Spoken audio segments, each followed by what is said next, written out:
Hello and welcome to the Awakening Report. I am your host, Doug Hamp. Delighted to be with you once again, for this episode. We have a special guest today. I'm really excited about it. We've got Brent Miller Jr. with us, and he is an award-winning producer. Hey, how you doing, Brent? I'm doing great. How are you doing, Doug? Oh, good, man. So good. Yeah, so I wanted to just welcome you to the show. So glad to have you. So I just want to give a really quick bio so that people can kind of get to know you. So Brent Miller Jr. is the founder and executive director of Ingenuity Films in California, where I just came from. He's the award-winning studio behind the Final Prophecies documentary and the critically acclaimed Decoding the Future prophecy series, which is coming out this October, and it's going to premiere in Sacramento, California, October 21st. So if you can be there, go and see that, support this amazing work. And after working in several levels of project management and media production of several Fortune 500 companies in New York City, including MTV Networks, Brent Jr. was directly involved in the process of how preconceived anti-biblical views become popular public opinion. So Ingenuity Films was formed to combat these preconceptions by presenting groundbreaking new biblical insights by utilizing apologetics and insider marketing strategies to reach mainstream audiences with unprecedented effectiveness. So, wow, that is truly a great vision, Brent, and I just think it's awesome that you are really trying to go after these preconceived notions, because people come at the Bible with all kinds of different ideas, and I think that we've even seen that a little bit in some of the movies that Hollywood has recently put out about the Bible, such as Noah and the Ten Commandments. What do they call it? Not the Ten Commandments, but the Exodus, right? Yeah, right.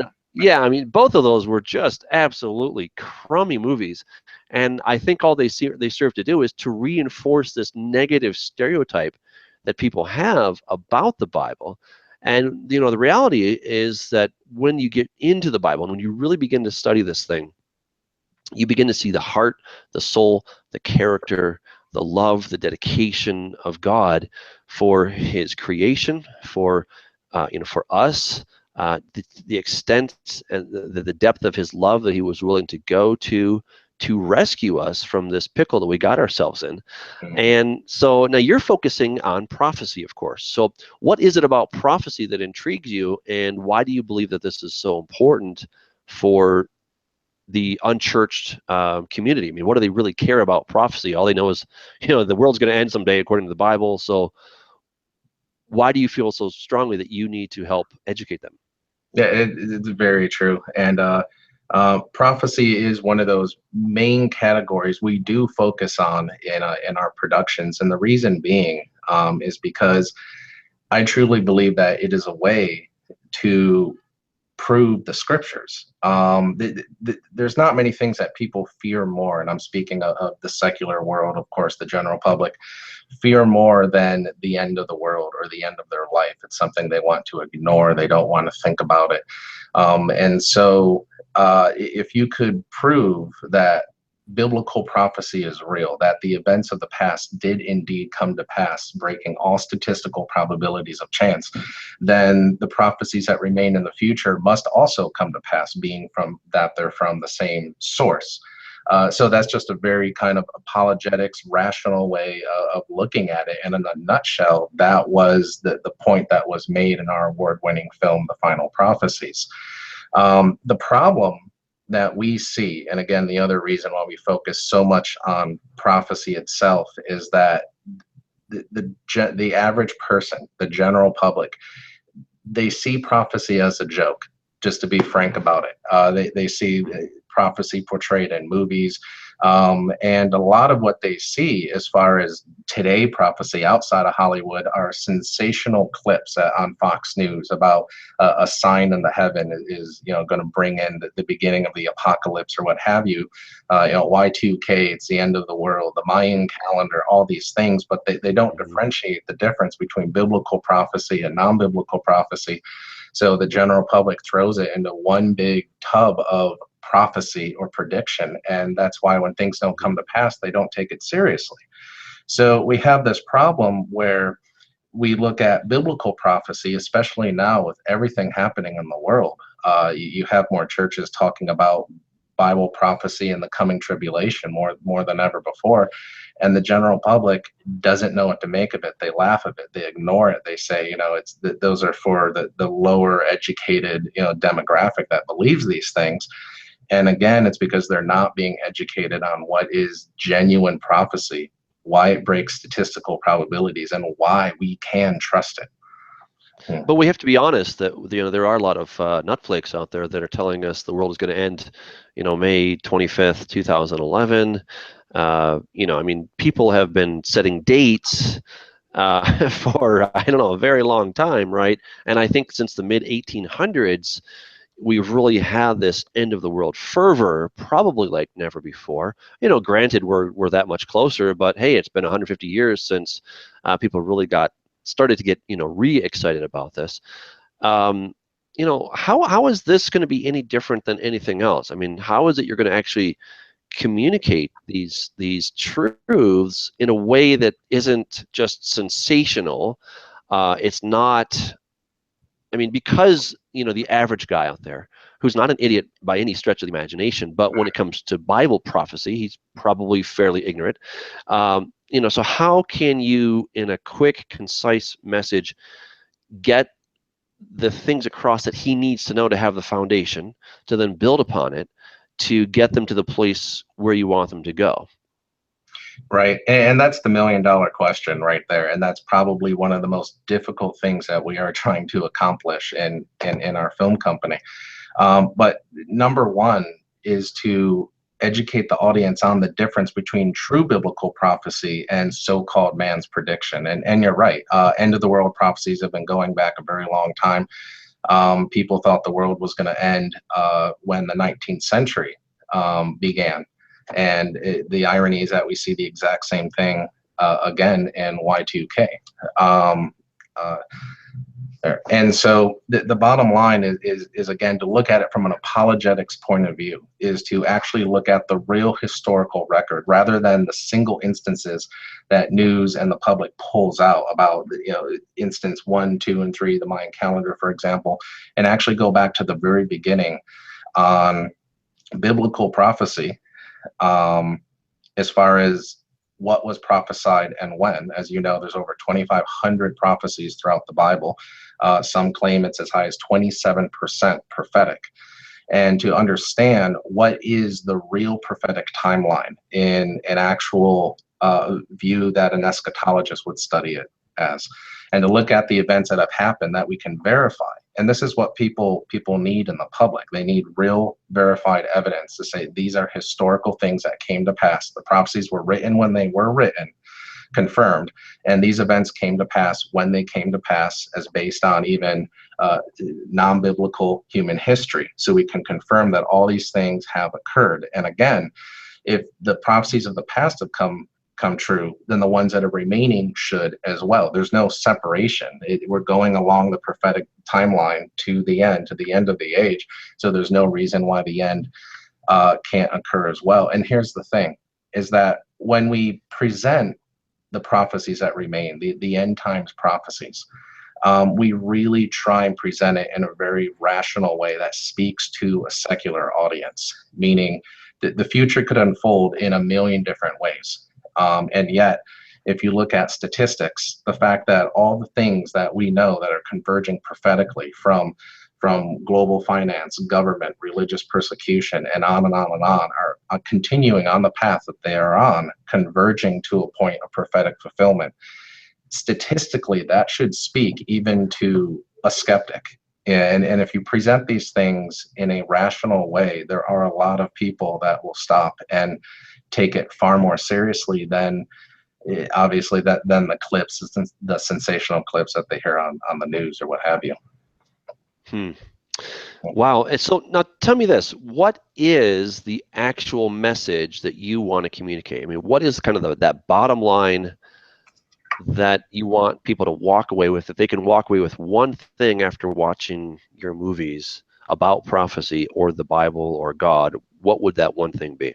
Yeah. Well, to answer that, we have to go back to why we have prophecy. It's not just for our entertainment. It is for our edification, and it is for, I truly believe, not just Christians, to give them hope and to prepare them, but it is for the non-believing world, that when you see these things happen, that you know it is from God. And that's something that no other source can do. And it cannot come from man. It must come from a divine source that is greater than ourselves. And so, the point that we're trying to make is, if you can prove that the prophecies do occur, that they break all statistical probabilities in the past, and we are on the road to convergence for the future, that they are coming to pass, then you can trust the source. And the source is Jesus Christ, Yahweh, the God of the Bible. And if you can trust that, then you have to look at the promises that were made to us, that you can have eternal life. And of course, that's the goal. And with the world becoming so chaotic, chaos is becoming the norm these days, that there are large percentages of the audience out there that are now open to hearing prophecy for the first time. Mm. So maybe like the things with all the Muslim bombings in Europe and America, the Syrian refugees, those kind of things. Is that maybe one of the things that's opening up people to listen to prophecy now? So absolutely, I think the people see the world going down the drain. It's not getting better; it's getting worse. And we can see how, for example, even one world religion, a one world government, all the things that Christians have been talking about for a very long time that are converging and going to happen. You can see these things that are almost as if they're catalysts pushing it along at an accelerated rate. When you have refugees coming out of Syria and spreading to virtually every European country, coming over here to the United States, they bring their culture, they bring their religious beliefs, but this is all an accelerated rate. They're front page news for months now. What this does is it exponentially increase or shorten the timeline to integrate a lot of these different ideologies, where people are, new generations are being exposed to the idea that, we have to unify, because look at all the violence and things that are coming from the religious conflict. The problem is religion. Oh, that's clearly the problem. That's why this certain people are so upset, and they're killing and they're murdering, and it's all in the name of God. And they point the finger at every religion that there is.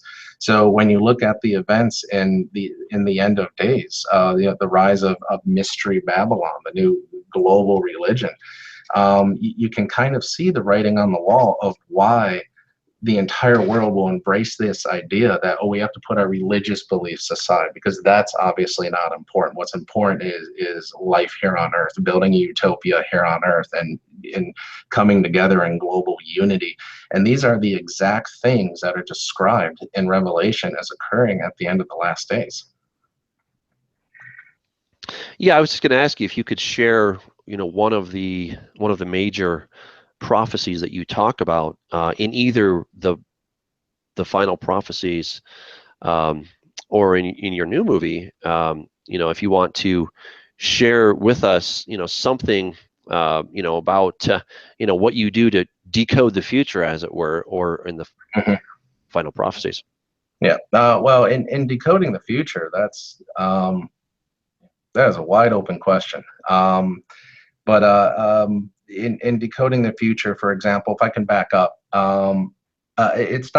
it's about actually looking at prophecy differently for those that truly want to understand biblical prophecy. For example, in the Decoding the Future series, it's a 10-hour series about decoding the book of Revelation, because the average person has heard of Revelation, so it gets their attention, versus Daniel or Isaiah or what have you. And it's about being able to look at prophecy and understand it from the Jews that received it 2,000 years ago. Remember, we're 2,000 years removed from the prophetic record, and we have an American mindset.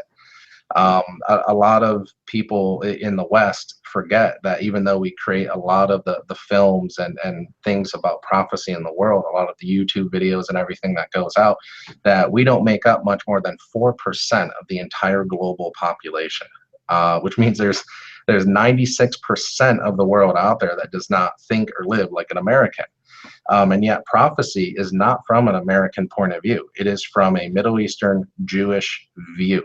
And I think that was actually what creates a lot of the misconceptions that we have, something that the Decoding the Future series was created to set straight so Christians could be on the same page and see what we truly do agree on. And just as a quick example, and it's not a prophetic example, but it was an example from Jesus in Laodicea, is that in Laodicea, and most Christians have heard this in church or at one time or another, where we are told to be either hot or cold, but not lukewarm. And many of us were taught that that means, be either on fire for the Lord, be hot, or be cold, reject the Lord, make that decision, right? But don't be a fence sitter, don't be lukewarm, because, Jesus will spew you from his mouth. Just don't be a fence sitter, and no one likes that. Whereas in fact, that is an American way of thinking. That is not what Jesus was saying at all. In Laodicea, it was a very wealthy city. They actually had aqueducts, running water and plumbing, and actual pipes. And in Decoding the Future series, we go there in Turkey, and we film this ancient water system and the pipe system, the clay pipes for their plumbing 2,000 years ago. And they had aqueducts and pipes that brought in steaming hot water from springs and cold water from the other side of the valley, from the mountaintops. And so they had hot running water and cold running water, just like we have today. And they understood that cold water was refreshing. You drank it, it was moving, it was life. And hot water, you bathed in it, it was therapeutic. If you were sick, it would help heat you up and get you better, keep you warm. So being hot or cold meant different functions of the same body. But don't be lukewarm. Why? Well, the Laodiceans understood that being lukewarm meant the water was stagnant. Well, stagnant water in those days was believed to kill you. You would get sick and die. You would not drink lukewarm water. You would spit it out of your mouth. And Jesus was saying that you have to be on fire, or you have to be hot or cold, but don't be lukewarm, because basically, as harsh as it is, you're good for nothing. You're death. You're not just a fence sitter. You're not just lukewarm, but you are death to the world. And so when we begin looking through the mindset of the ancient Jews, the ancient world, there is a completely new view of Revelation that unfolds, where everything makes so much more sense. And that's a difficult thing to explain unless you watch it. So, no, I get that. I get that. And, I appreciate the challenge of going through the book of Revelation, because we here do have a very much an American mindset. I was very blessed to have the opportunity to live in Israel, so I had my mind expanded a little bit, and I tend to fall into some of the Americana kind of ideas, but I'm also sensitive to it, because I've been on the other side of the world into many places in Israel, and it's true. I mean, we get into this very much American-centered mindset of, well, everything's going to go hunky-dory for us, but one day the world's going to fall apart or whatever, and without getting into particular doctrines that can be very time-consuming here, but and I've already hashed them out on the show. So so anyway, but the point here is that to go back and take a look at the book of Revelation with those fresh eyes, with that first century mindset, is so incredibly important. And so I think it's awesome what you've done, because what you do in a movie is very difficult for me as a teacher to do. I mean, I can sit there, I can explain it, I can give you all kinds of analogies and all this stuff, but you with a camera, dude, right there, 10,000 words, in about 2 seconds, right? So what takes me 10,000 words to describe, you just show it, and in 2 seconds, people are like, oh, that's what you're talking about, right? Because there it is. And that's the power of multimedia or video, is that you can really communicate a lot, and people can see it, they can almost feel it, they can get that sensation of what is really happening, and actually going to those places. What you're saying about Laodicea is just a classic example, because few of us actually knew that they had running water there, hot and cold. And yeah, cold water is just as good as hot water. Right. It's the lukewarm that has no function, right? So, have a function. You can be hot, that's great. You can be cold, that's great. But don't be this lukewarm nothingness, because that isn't going to help us, and that's not going to help the cause at all. Now, what I find in the book of Revelation, and you can again confirm or deny, but there's a lot of hard sayings that Jesus has in there for us, not, for the seven churches at large, but then also throughout the book. He has these exhortations that you've got to watch, you've got to be ready. And, do you deal with those kind of issues, or do you kind of stick more with the places and that kind of stuff? It's no, we address the fact that, because I mean, Jesus taught it. We absolutely directly address the fact that Jesus says you have to be ready. You have to have enough oil to to last the time that you need to last. And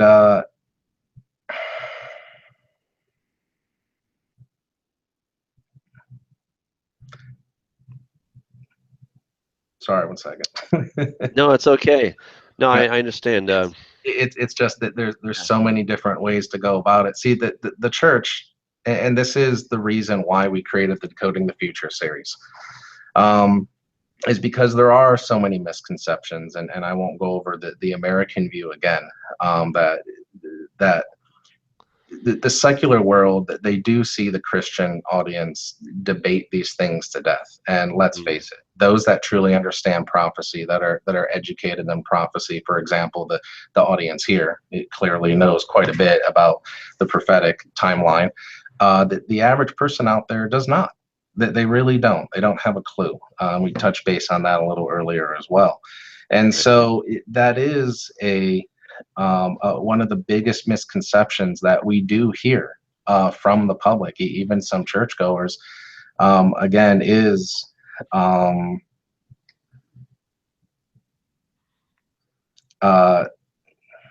just that there's so much internal debate about what it actually means. Is right, about what it means to be ready. That a lot of Christians will say, well, I don't have to prepare because it'll all work out in the end. It's the it'll all work outers out there. Pain trippers, right? Right. Right. And that the funny thing is that with the Decoding the Future series, we don't get into the tribulation because it is such a hot topic. The pre-trib, the rapture, yeah, right. The rapture. But the idea, no matter what anybody believes in, just non-denominationally speaking, whatever anybody believes in, pre-trib, mid-trib, post-trib, is still the fact that Jesus said you have to be ready. You have to look at the signs. And the idea that we don't have to study prophecy, that we don't have to prepare, I truly believe is a huge misjustice to Christians. It's a huge deception within the church, because it's opening yourself up to deception. For example, Jesus says to watch for the signs in the heavens, but how can you watch for them if we don't understand truly what they are? And again, if we're spending all of our time debating from a Western view about what the signs are going to be and how the events in Revelation or the end of the age are going to unfold, and you're not seeing it through the ancient eyes, through the ancient Jewish view, you're going to miss the big picture. And there is going to be opportunity for deception for you and your family. So the fact that we are told to have oil for our lamps and be prepared and to watch and to look for the signs is very important, because you are talking about being able to avoid deception. And again, the first thing that Jesus said when he was asked, what are the signs of your return, of the end of the age? The first thing he said, don't be deceived. Yeah, that's very important. The fact that that was the very first thing he said, and something to take note to. So where do you think, it's kind of a two-pronged question here, where do you think Christians in general are the most deceived? And what and in maybe relation to that general confusion, um, where is the non-believer? Or I guess the non-believer, how is he reacting to all of this confusion within the church regarding the Book of Revelation, etc.? Yeah, well, one of the biggest things that we do here is that Revelation is too difficult to understand. That it's open to interpretation.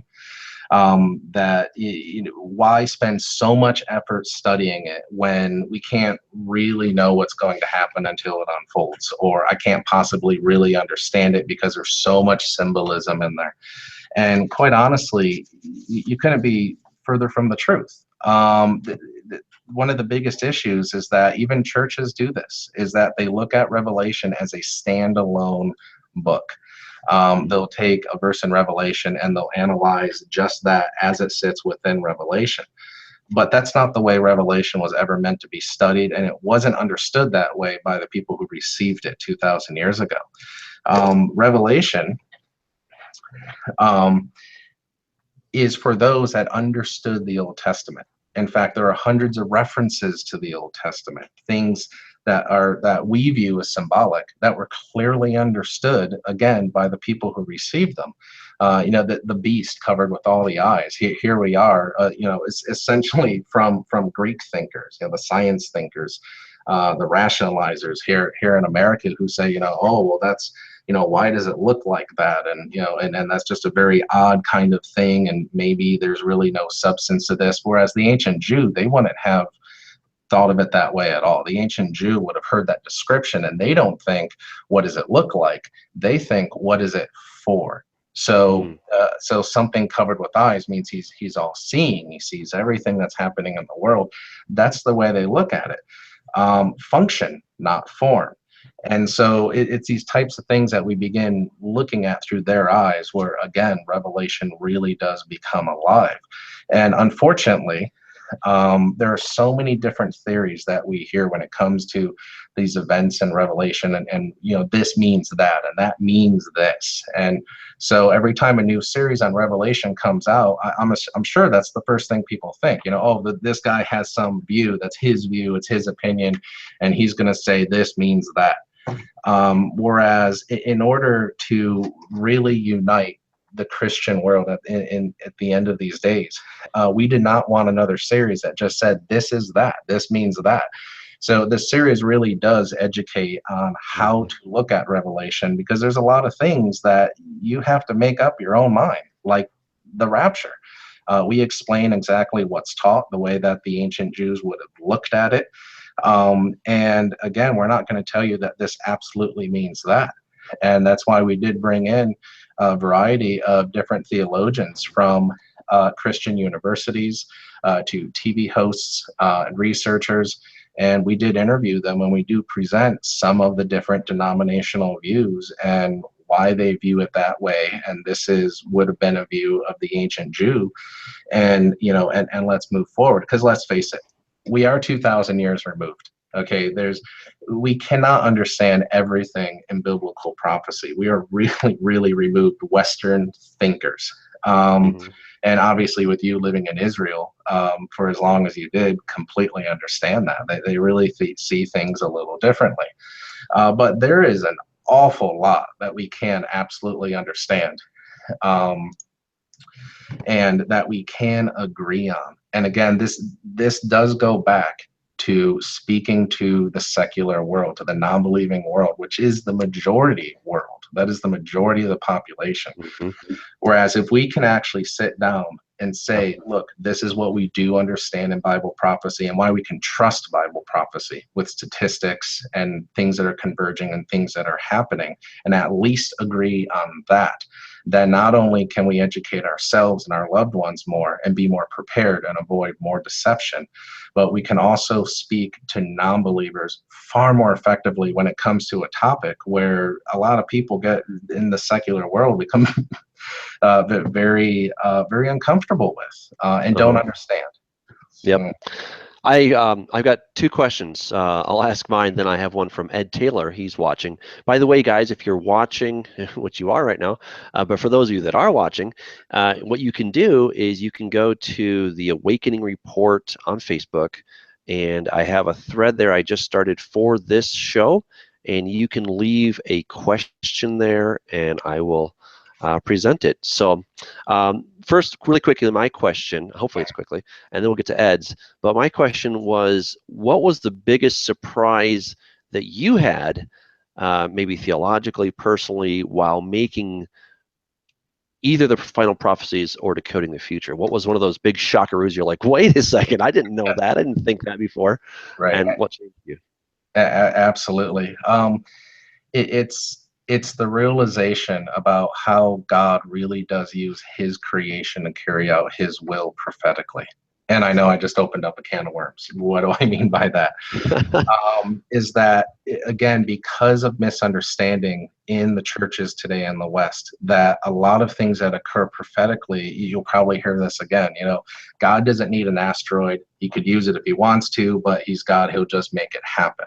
And so you have all these prophetic events in the timeline, which do link together like dominoes. It's an extremely complex, structured, chronological order of events that could not be thought of by man, especially seeing things converge the way they are today. No human could come up with these ideas himself 2,000 years ago. It's clearly divine. But the notion that most of the things I believe that do unfold in Revelation, we do see them being foreshadowed today. We do see this convergence, so to speak, coming together to what I state as triggering the tribulation. They say you can't know the day or the hour, but true. But we clearly see the season. You see the writing on the wall. You see the things converging. And again, if we couldn't see the things converging, why would we be told to look for the signs and be prepared? So obviously there are things that we can see. And that's even supported with Jesus's first coming, where he chastised the religious leaders for not knowing the day of his first arrival. And yet here we are today, the church, not the secular world, but the church saying once again, we can't know the day or the hour, so I'm not really going to worry about it at all and just live my life. We're doing the exact same thing that happened 2,000 years ago. Nothing has ever changed. And Jesus chastised the religious leaders back then for not knowing. And I'm pretty sure that, especially with us being told to look for the signs and be prepared, we're doing it again today. So the realization, and I can expand on this a little bit, that God does use his creation to carry out his will. For example, in Revelation, there's a lot of people that think at least one of the events that occurs along the end timeline is the result of, say, a meteor strike, what have you, a global catastrophic event. Now, if you think about how God created the universe, created the earth, and everything in our existence, including us, that means that if indeed, and it's more hypothetical, but something interesting to think about, that if indeed an event in Revelation occurs as the result of a meteor strike, for example, like a third of the earth being burnt up, or a third of the sea creatures dying, what have you, then does God create that meteor now at the end of the last days to carry out his will, right? Or knock something off course, blink, to have it head our direction at some point at the end of days? Or is God so all-knowing that at the beginning of time, the beginning of creation, that stone was created, that rock was created to carry out its purpose at X number of years in the future, exactly when he needed it to, at the perfect timing, God's perfect timing? And so that brings up a whole other series of questions, that if that's the case, and we do see throughout the Old Testament how much of God's will seemed to be carried out through natural events, earthquakes, and even other nations coming in and taking Israel into captivity, for example. Those were real pagan nations with armies that came in and took them captive, but it was God's will. So the secular world doesn't see God doing these things. Those that know God's nature sees that it's God's will being carried out. And so if that is the case, then a lot of these things that occur in Revelation, you really do see the evidence of them happening now, geologically, cosmically, and of course the human factor, politically, economically, religiously, and to see how the world would see these things as natural events, and yet the true believers, the ones that prepared, will see God in it. That realization was pretty eye-opening. Wow. I hear you. Well, here's the question from Ed. He says, hi, Doug and Brent. Question continuing with the Western versus Near Eastern mindset worldview. Time specifically in Bible prophecy, how would Brent describe to us Western linear thinkers? So I guess the question, he says, is it cyclical, layered, stacked, or tiered? So again, the idea of time in the Bible, how would they see it in the Bible? Is it cyclical, layered, stacked, or tiered versus the more linear as we think? Yeah, I know exactly what he's getting at. Again, a topic of debate, especially at the end of Revelation when it comes to the trumpets and the vials. Are they the same events occurring again, or is it the same event from different perspectives? There are a couple different views on this, and quite frankly, I don't think that it's a topic we can really dive into at this time. But I can say that prophetically speaking, it is repetitive. It is circular in nature. A lot of these things, because God's nature doesn't change and human nature doesn't change, that prophetically we do see history repeat itself, and even cyclically, we do see prophecies unfolding throughout the Old Testament and into the New Testament. So absolutely. Is it linear? Again, yes. Because there is a chronological order in the events that do unfold, not only through the Old Testament but through the New Testament to the end of the age. And is it stacked? We do know that even in Revelation, there are events that does present itself stacked prophetically. For example, the period in Revelation where it seems to take a step back and it becomes focused on the Antichrist. And then in his pursuit of the Jews and what happens to them as they disperse. And again, that seems to be a little out of prophetic order. So it is like taking a step back and looking at it layered, that these things are occurring while these other things were occurring. And so, I don't know if it's a satisfactory answer, but I would say it is all three. And when you really consider the implications of saying, yes, it is all three all at the same time, it lends itself to show us just how brilliant and complex Bible prophecy really is. Because again, clearly that can't come from men's minds. Good answer. You took all of the above. That's always a good answer. So, but I just to underscore what you're saying, as the way I see it, I haven't done what you've done, but I see the book of Revelation as very much a series of recapitulations, or I would say it's thematically arranged. In other words, you have again and again from different camera angles, if you will. So, you being in film can appreciate this, the ubiquitous car chase, right? Where, you have this car chase happening from 5, 6, 7, 8 different camera angles, and then they're all spliced together in the final thing. And Right. that's kind of how I see it, is that you're getting, you're getting the fall of Satan from Michael's perspective. He's got his cell phone, watching it as he goes down, right? And we all have our cell phones looking up as we're capturing this, putting it on Twitter or something. So you have different angles. You have the rolling back of the heavens. You have that in Revelation chapter 6, chapter 16. But I digress. So let me get on to another question. This is by Mark. Mark asks, why do so many people assume John was talking to a far future audience in Revelation when he clearly says, I am your brother and companion in tribulation. The time is at hand and is now. Thank you, Mark. Yeah, that is a very interesting question. And again, it does have to do with Western versus Eastern, Middle Eastern thinking, is that the time is now. Obviously, as an American, we think, now.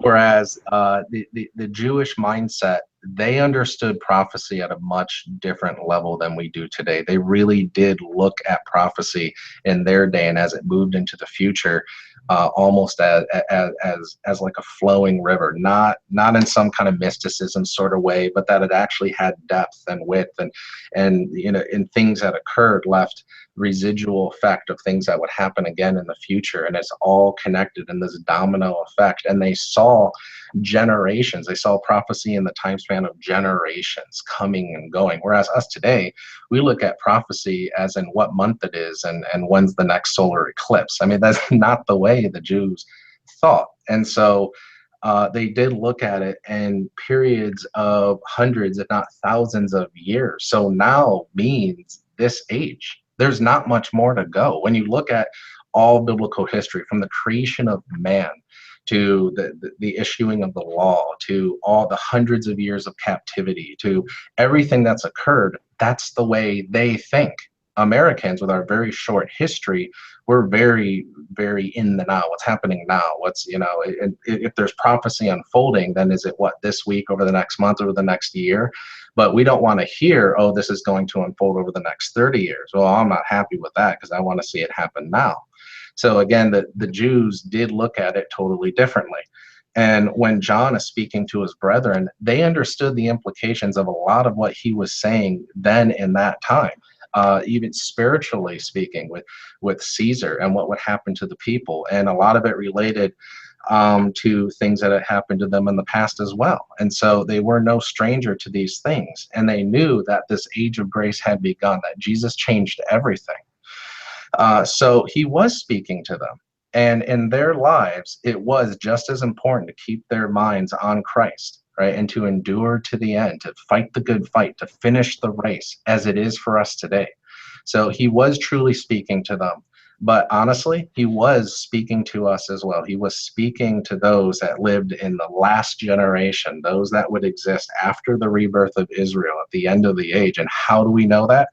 Because there are things that he did describe and say within Revelation that were absolutely impossible to happen during his day and age. For example, the idea of a global economic collapse occurring in a day. You can even say, oh, that's a very short period of time and not a literal day. Think either way you want. It doesn't make any difference, because the idea that the global economy could collapse in any short period of time in John's day, impossible. The idea of for example, some say that the idea of an army from the east of hundreds of millions of soldiers, if that's an actual physical army, and John did say, I'm not kidding about this. I heard their number. So if that is a living army, again, and that's just one of the more debated topics, but if he is referring to a living army, they estimate that in John's day, that was the population of the entire world. Today, it's the population of what's contained within one country. And so, but there are other examples as far as the rebirth of Babylon. He's talking about Mystery Babylon. Again, he's talking about an ancient civilization that's clearly gone in his day. So he is referring to a system where he himself said he has never seen anything like this before. This new rise of Babylon and this new global religion that it was. And remember, in his day, there was Caesar worship, there was persecution. He's seen a lot. You could understand a lot of things happening in his day, and yet even he himself said he was astounded at this system in the last days, based on materialism, global materialism, that this new global religion, this new form of democracy. Never seen anything like it. So clearly, he is warning his brethren in the church, right? The foundation of what would lead into the future. And again, he's thinking for generations. If you corrupt the church now, it is corrupted forever. So, secure the church, have that foundation, pass it along generations, just like what was done when they were recording the scriptures over generations. That's why they were the chosen people, and they understood that. They thought about it that way. So, yes, he was speaking to his brethren, but the events that would occur at the end of the age, yeah, he was speaking to us as well. What was the single most difficult, um, let's call it, piece of theology that you had to wrestle through because it's controversial, because a lot of different views about it. Um, outside of the rapture, let's just leave that one for now. I was going to But say, you just asked me about the rapture. well, I know, but let's leave that one. We've already beat that horse to death. So like what else is there? I mean, obviously there's how you interpret the Book of Revelation. Is it a chronological book, a very strict chronological book, or is it full of recapitulations? That's one thing that I can think of. But maybe Right. some of the symbolic language, you already explained, but there are some things in there that seem to be. I mean, Satan, the dragon takes his tail and pulls a third of the stars, but then it seems like they actually get thrown down to planet Earth or the Battle of Armageddon. I mean, I don't know. I'm just kind of throwing out some ideas, but I'm sure there's one that just kind of stopped you and kept you up at night. So, Right. Yeah. What didn't? Um, right. yeah. In fact, I'll be honest, that's a very difficult thing to answer. I actually don't think it was one particular thing. I really don't. I mean, if you're going to just strike the rapture out of there, because obviously it's the rapture, because Yeah, of course. is related to so many other different things. But honestly, I think it was the big picture of deception. Is that, and again, that's kind of the way that we look at teaching apologetics or using apologetics in studying prophecy, is that it's not the details. It's not just the one thing of this means that, and that's the trigger to the tribulation, which is, we hear so many different authors and things just focusing on these this means that, and this changes everything kind of views. But it was the fact that for the first time we were able to step back and actually see the big picture of how all the pieces of the puzzle connect, and how the world can truly fall for this incredible global deception that is so deep that if it were possible, even the elect would be deceived. That in fact, I would say that is one of the things that does keep me up at night, because you don't know that you're deceived. People out there don't walk around and say, well, I'm clearly deceived. We all truly believe what we think we know and believe. And Mm-hmm. so, in order to truly understand the prophetic times that we live in and see how all the pieces of the puzzle are converging in this new world of global deception, is so important. I can't emphasize how important it is. And I think being able to see that big picture by studying ancient prophecy through the eyes of the ancient world is one of the greatest wake up calls I think anyone in our production office has ever received. And that's actually something we hear common from people from all different denominations, and even those that were non-believers that went through the Decoding the Future series, or even the Final Prophecies documentary, that it's they see things through a different light, and it's that big picture. I think is it. Yeah, well, that's awesome. I mean, because that's a challenging question. I'm not sure I could do any better. You did awesome though. Can I give me a rundown? What's the main difference between the Final Prophecies and Decoding the Future? I mean, they're both kind of dovetailing a little bit, but Yeah. where are there big distinctions between them? Right. But yeah, they're very much related. The Final Prophecies, clearly being a shorter hour and a half documentary, is almost an introduction to why we can trust prophecy. And it not only speaks to a Christian audience, but it really speaks to a non believing audience. In fact, it was the number one documentary in the country for 6 straight months. And the majority of our audience was the secular world. It wasn't Christians. And the reason why it was is because they were sharing it. They were seeing how we were using apologetics and statistics and evidence to essentially prove that you can trust the prophecies. And if all these prophecies in the past occurred, then the ones remaining are going to occur as well. And anyone can tell you it's difficult to ignore statistics. So that what I would say is that was almost an introduction to the Decoding the Future series. It was kind of the crash course. Whereas for those that don't just want the the quick overall big picture of the statistics and why we can trust it, and kind of the new evidence that's coming up now that's really blowing people's minds on giving validity to the Bible. And now they're saying, okay, I get it. There's something to Bible prophecy that I never understood before. And now I really want to understand deeply. And I want to understand more about Bible prophecy than most people in the whole country do. And I want to do it quickly, right? Because we're Americans. And that is what the Decoding the Future series is geared to. Those that essentially have watched the Final Prophecies, have just been amazed by it, and they want something that really teaches them now how to look at prophecy in a deeper level. And that is why I think this series is exploding right now. In fact, it's the #1 Revelation series in America right now, and there's just no slowing down. Wow. Now, the Decoding the Future, as we mentioned, is going to premiere on the big screen October 21st in Sacramento. How can people learn more about that? How can they actually go and see that? Yeah, well, actually, the Coming Convergence is going to be out on October 21st, which is the next documentary film. Sorry about that. Yeah. Which you are in, by the way. So yes.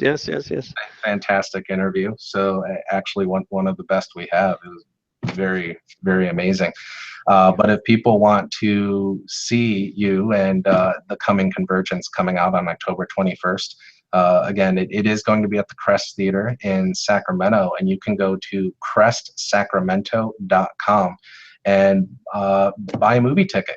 It's going to be there's going to be 900 seats for the premiere, and some of the theologians that we filmed for the documentary, and the actress that we have, because there are cinematic elements to this. It's not just documentary. It's like a cinematic documentary film. It's very different from anything I think a lot of people have seen.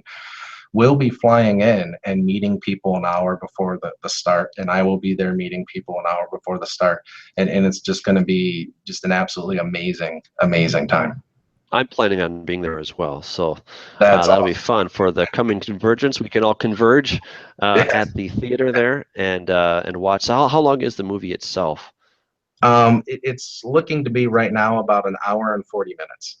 Wow. Okay. Mm. So that's a full-length movie. I mean, this is really exciting that you are getting to have it in a theater. I mean, that's a big deal. That's really challenging, and it's pretty exciting. So, Yep. Thank wow. you. Yeah. There's How some long did other. it take? And how long did it take you to make this movie? This has actually been in production for about 2 years. You can watch the trailer. I'm sure either one of your pages, I'm sure we'll post it somewhere. And the trailer was actually shot on one of the sets used in Transformers 3 outside of Chicago. So there was a lot of planning going into this to make it more of a real cinematic tale of the tribulation and the events occurring today that are converging to trigger that tribulation. And again, just looking at it in a very rational, apologetic based light that speaks to everybody, Christians and non-believers alike. Okay. And so the flavor of this one is cinematic. It's dealing with various points of prophecy, not only Revelation, but kind of prophecy at large. Is that correct? Right. I mean, like the name insinuates, it is about how we can see the convergence, about how we're told to look for the signs and prepare. And when you see these things happen, look up, for your redemption is near, and what that really means. Again, why we can trust that and proving it.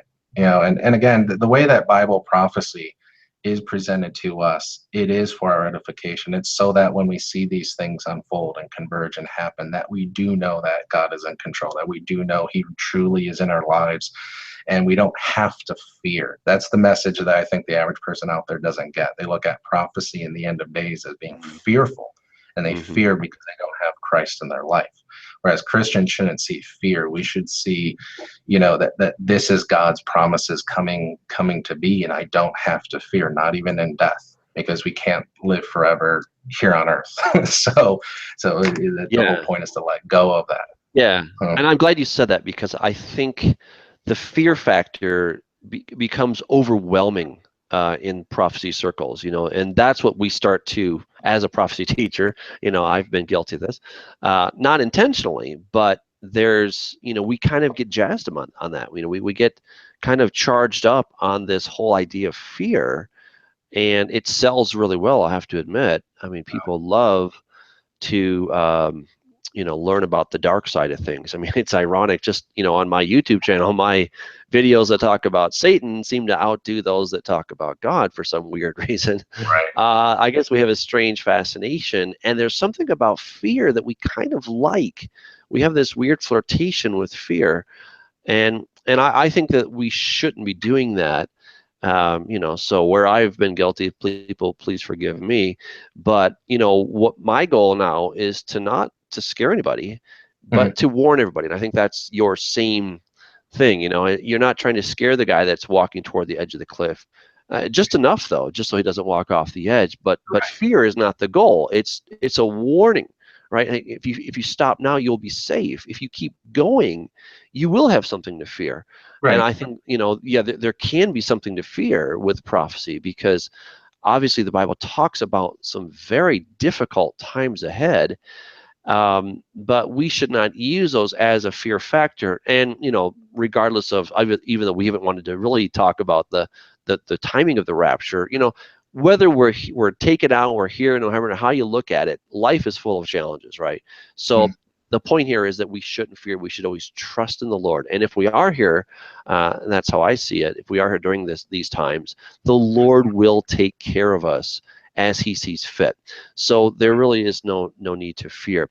Another question from Ed. He asks concerning the cinematographic elements of what you've done, and he says he's curious to hear about the pitch process and obstacles that you faced in getting these films completed. So, what obstacles were standing in your way as you were trying to make these movies?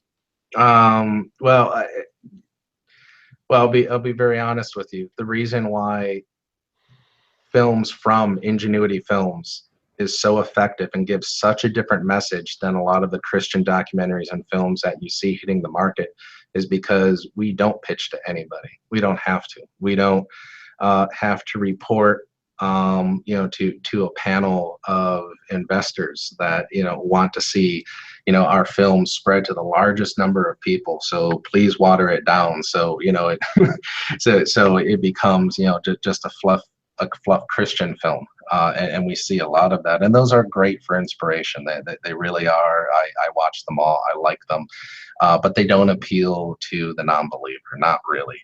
And I think the reason why we're so effective to the non-believing world, something that where people take our products and the first thing they want to do is share them with friends and family that don't believe, because it has changed lives. Just the copy of the Final Prophecies handed to a loved one, and it is a total wake-up call. We can do these things because, again, we don't answer to anybody, and I believe it is an incredible blessing. I'm humbled every single day that we all come into the production office and we sit down and we begin brainstorming, what is the problem out there in the world, what are people talking about, and how can we address those issues and do something about it. And we don't have to worry about, well, this is going to make an element of the public upset. So what? The truth is offensive. Even Jesus said, look, people are going to persecute you, for His sake, and we're not concerned about that. In fact, the slogan that we have here,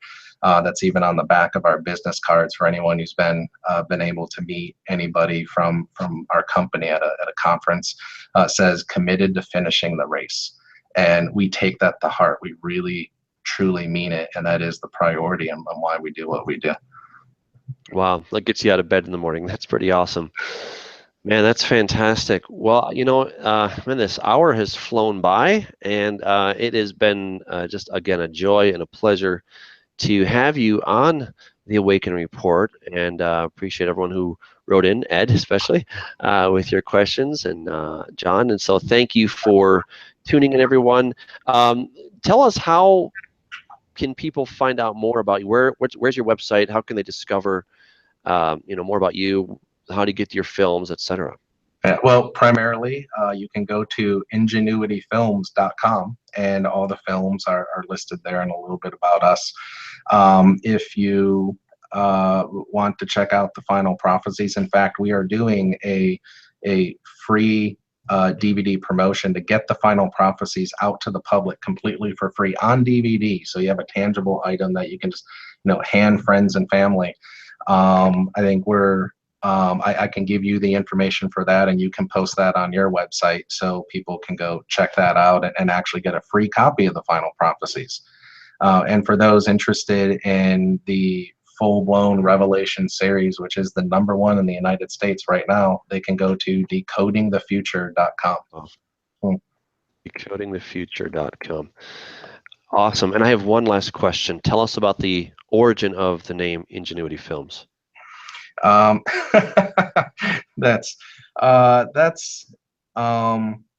again, that actually has to do with my personal experience working in New York City, working for MTV and seeing a lot of the liberalism and misinformation that gets divvied out to the public. And let's not fool ourselves. It really is all based on the bottom line. The reason why companies, will appeal to the general popular opinion is because, well, let's face it, they don't want to hurt sales and they're afraid of offending anybody. So they always will market to the largest audience. It's business 101. Unfortunately, we don't do that, but unfortunately, most companies out there do.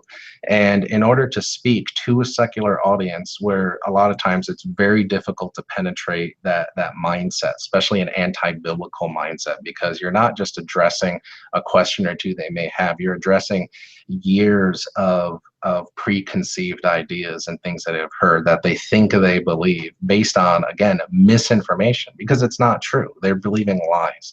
And so a way to appeal to that has to be done in a very unique way with apologetics and evidence and statistics, where you have to speak to them in differently than I think what many churches are trying to do today. I mean, I think you would agree that the younger generations are becoming more and more difficult to speak to, and churches acknowledge this as a problem. They're saying that the younger generations are falling away and they don't know what to do about it. But if you want to minister to a biker, it helps to be a biker. And so coming from that big media environment, that big industry in New York City, working for these Fortune 100 companies, I think the way that we try to address speaking to the non-believing world has been described to us as being, just very ingenuitive. And we just kind of gravitated and stuck to that terminology because we do things differently. That's awesome. Well, guys, again, check out his website. I put things on the Awakening Report on Facebook, so you can join us there, and you can get those links. Check out the various videos. If you are going to be in Sacramento around October 21st, I am planning on being there, so God willing, unless something comes up, but I want to be there for the premiere of this. This is really exciting, and I am incredibly honored and kind of blown away that I get to be on the screen as well. It's kind of, I never imagined that when you called me up, so it's, thank you for the opportunity. If you want to say hello, I'd love to meet you there, and of course we'll get to meet Brent as well. And we just want to thank you and your team for all that you are doing with these movies, because I firmly believe in the power of multimedia. And so I really thank you for what you're doing. I thank you for all the hard work, the research. A lot goes into making a movie. A lot goes into it. Yeah. And, so it's got to be theologically sound, and you got to please everybody, right? And then everyone's a critic. So, again, thanks for all that you do. Everybody, I want to encourage you, stay in the Word, okay? Stay in the Bible, read it, take it for what it says. We don't need to water it down. And it will wake us up. It will wake all of us up. And we're all waking up, me included, okay? I don't have all the answers, but God is showing me, he'll show you, if we'll stay in his word and we'll just believe what he has to say. And then he will empower us to go out there to share with those who deny the Lord, who think there is no God, etc. And he'll give us those answers that we need in the time that we need them. So thank you again for joining us on the Awakening Report. Until next time, God bless.